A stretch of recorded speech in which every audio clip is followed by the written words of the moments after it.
Hello there, amazing viewers and subscribers, and welcome to a brand new amazing Doctor Who topic video. For today, for this Doctor video, I'm going to be talking about my 10 best cliffhangers in Doctor Who history. These are my top 10 best cliffhangers in Doctor Who history. Now, there is no modern Doctor Who cliffhangers in this one because I prefer the classic Doctor Who cliffhangers because they were done so much better than some of the stuff we have in modern Who.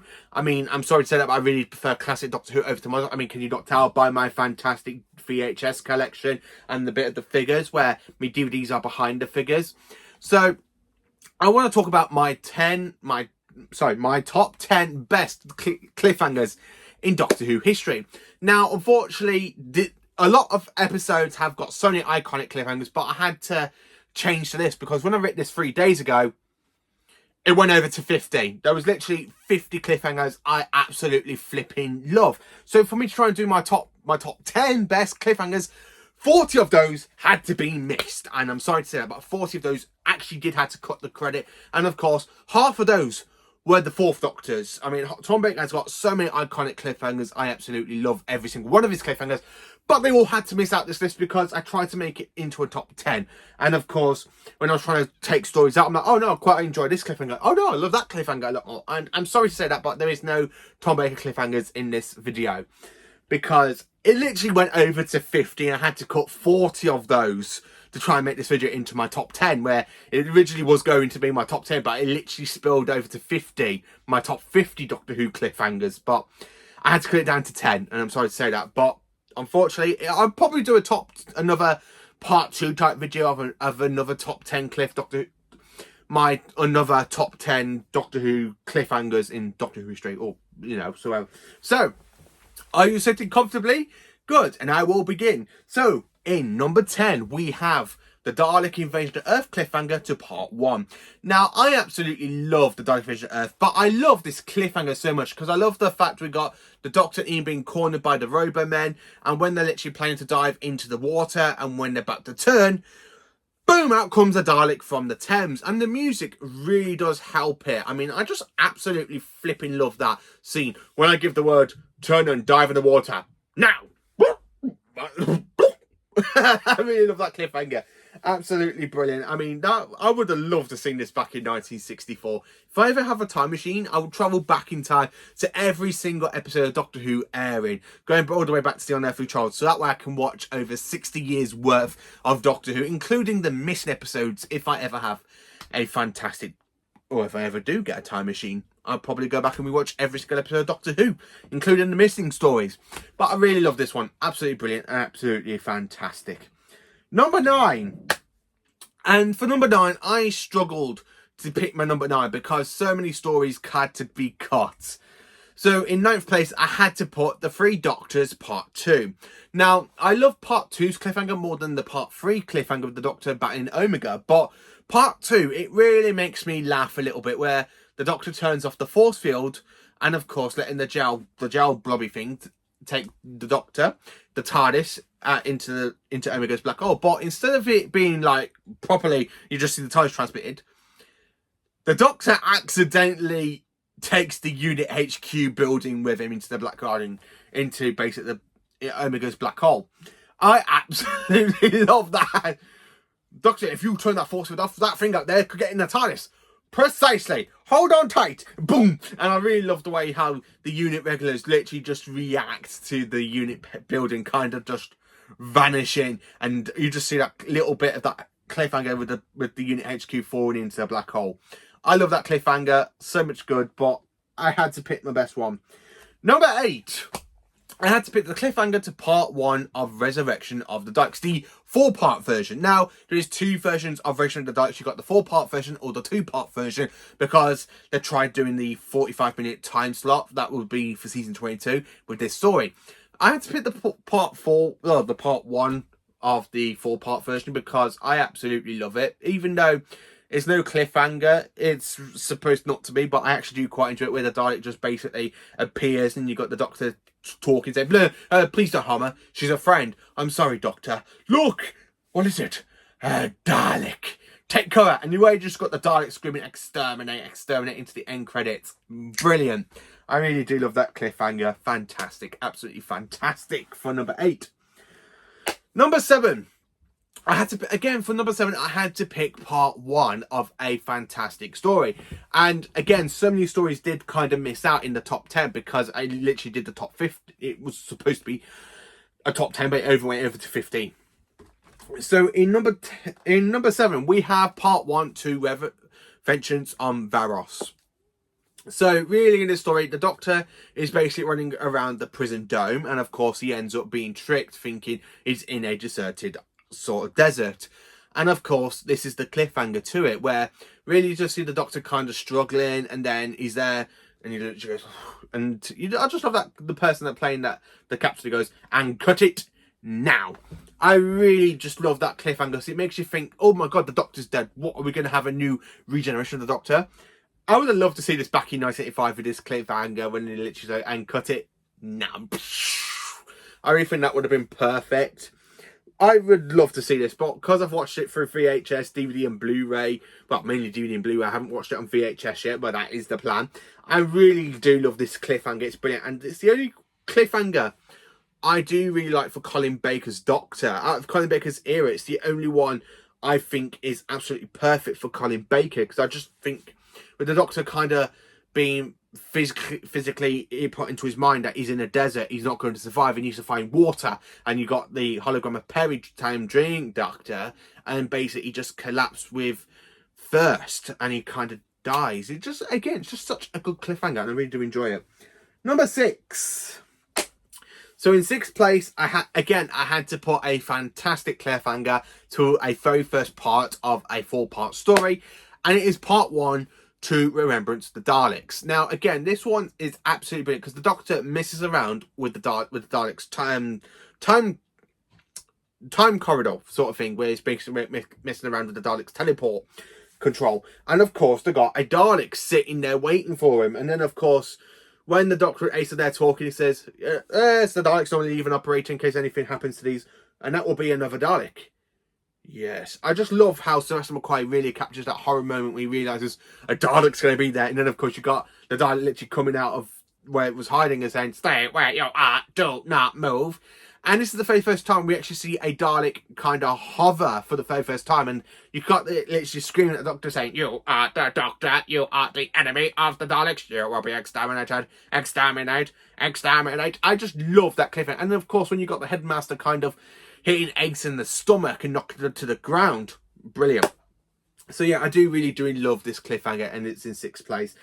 Absolutely brilliant. I just love it. And of course, now we're into the top 5 ones.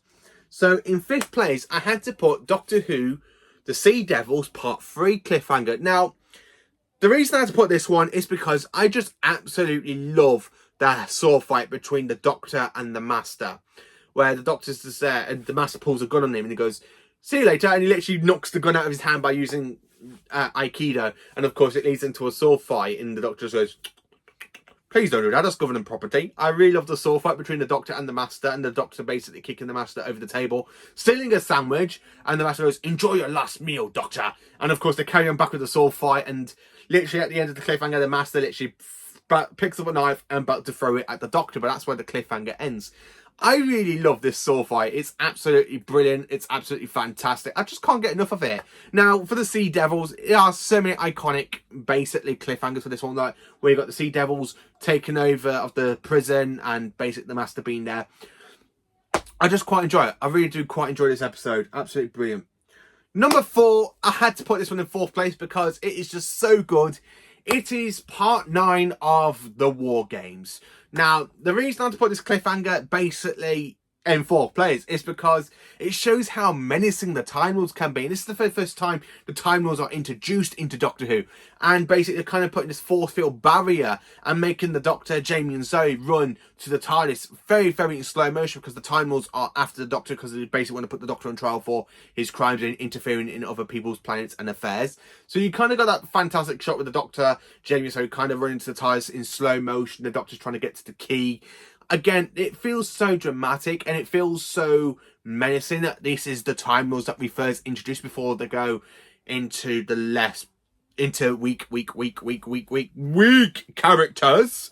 And I mean that they go very, very weak after this story. But this one, it just proves how menacing they can be. And I would love to see this return at some point into the Time Lords. But now, with the Master destroying Gallifrey, I don't think that's ever going to happen. But I would love to see. I would have loved to see this again appear again. How menacing the Time Lords are. I mean that slow motion run between Patrick Troughton, Fraser Hines, Wendy Perry. They really carried away the scene. Absolutely brilliant. Absolutely just brilliant. So. Number 3. So in third place, I had to put part 1 to Spearhead from Space. I really love this cliffhanger to the Pertwee's era. And it's his very first cliffhanger. It's brilliant. I absolutely love it. Because I love the way how you kind of got the people trying to kidnap. Well, basically you got the Auton with these 2 humans trying to help him kidnap the 3rd Doctor. Because they think he's been hit by the nesting consciousness pods, where in fact he was literally just recovering from a forced regeneration, and he was literally taken into hospital by the unit soldiers. And of course the Doctor does come awaken, and he's there trying to roll away. He does get out of the wheelchair, and of course you got the unit soldiers trying to think, oh, he's injured, they're going to try and help him. I mean, in fact, he's literally trying to get back to the police box, and as soon as he gets there, he just accidentally gets shot by a unit soldier, because you hear the gunshot and then you got, who told you to fire, you stupid? I really love that cliffhanger. Brilliant. John Pertwee really carries it, because the way he's there, sellotape stuck around his head, and literally you hear the gunshot and you just kind of see him grab his head like that and then falls to the ground. Again, brilliant. I just quite enjoy this cliffhanger because it really makes things so serious. And the fact that this is the one that aired for the first time in colour for a cliffhanger, I think it's brilliant. Absolutely fantastic. I can't get enough of it. So in second place, I had to put this one in second place because I absolutely love this cliffhanger. It's my second favourite cliffhanger ever in Doctor Who. This was always in the top 2. So for the cliffhanger, I had to say it is from part 3 of Earthshock. Now, you're probably wondering what happens to the other parts of Earthshock. Well, even though part 1 kind of feels the return of the Cybermen after 8 years, I think part 3 has to do it so much better because 1, you got the Cybermen smashing out of their tombs, a bit like the ice tombs in Terrace, but you kind of got like bubble wrap or cellophane around them, or shrink wrap, and then of course you got them smashing out of the tombs with the guns. You kind of got the music, that fantastic dramatic Cybermen music, and you got the Cybermen going, "My army awakes, Doctor." I really love how the captain, the deputy captain, and Adric all turn around at the same point to look at the Doctor, and they're just horrified seeing this whole bunch of Cybermen coming out of these fantastic tombs. Or cargo pods. I just absolutely love this cliffhanger. It's been one of the ones that really I absolutely love rewatching every single time. But David Banks' performance as a Cyber leader, boom, fantastic. "My army awakes, Doctor." Bum, bum. I just absolutely love this cliffhanger. It's brilliant, fantastic. I can't get enough of it. And of course, you need to know what my number 1 cliffhanger is, don't you? So if you really want to know what my number 1 cliffhanger is, well, I should really end it on a cliffhanger talking about my 10 favourite Doctor Who cliffhangers, but I'm not really going to. So my favourite Doctor Who cliffhanger has got to go to part 3 from the Caves of Androzani, where the Doctor's kind of been kidnapped by Jax and his little Stardsea crew, and of course he's there talking to the Doctor and out trying to stop what he's doing, and the Doctor's there talking, saying, because he's got Perry into the situation, he's there trying to talk to him, like saying, unless I do this, unless of course I give you the kind of thing, unless of course I can find the antidote, I owe it to my friend I'm trying to say, because I got you into this. So you see, I'm not going to let you stop me now, because the Doctor thinks he's going to force a full-on crash landing because he's a bit out of practice with manual landings. So basically kind of like that cliffhanger that it's going to be a big massive crash onto Androzani Minor. I really love it because that whole bit with Peter Davison, he really carries the weight with the performance, and he's full of the 5th Doctor in this is full of drive, he's full of ambition, he's trying to save Perry.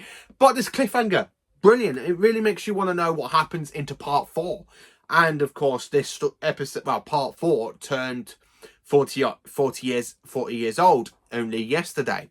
So I have to say, part 3's cliffhanger, top notch, brilliant. I just love it. Unless of course I give the count of 3, unless of course I can find the antidote. I owe it to my friend I'm trying to save because I got her into this. So you see, I'm not going to let you stop me now, please. So that is my top 10 best cliffhangers in Doctor Who history. So what are your 10 best favourite Doctor Who cliffhangers? Would you be interested if I did more talking about my 10 favourite, my other 10 or my top 40 odd or whatever? If you let me continue talking about cliffhangers in Doctor Who and what my favourite ones are, I would love to do my top 50 cliffhangers. But as I said, this nearly been in top 50, but I wanted to cut this down into 10. So let me know in the comments, what do you think of this? Do you agree with me? Do you think these are the 10 best cliffhangers in Doctor Who history? Let me know. Please do like, subscribe, and share, and join me for more awesome Doctor Who content. And of course, I am so sorry to all you Doctor Who fans who have only joined from New Who, because unfortunately, there is no cliffhangers from New Who that really stand out to me as the classic ones do. And I'm sorry to say that, but there's really, if I think about all the cliffhangers we've had, I mean, the only one I think could probably come to best with classic Who is definitely the Empty Child and the Doctor Dances to sort of cliffhanger. But that's just really it. There's not many cliffhangers in modern Who I'm literally want to talk about. I mean, there are so many cliffhangers in Doctor Who I absolutely flipping love. And that's, of course, from classic Doctor Who. So please do like, subscribe, and share, and join me for more awesome Doctor Who content. Thank you for watching, and have a cracking day, you amazing viewers and subscribers.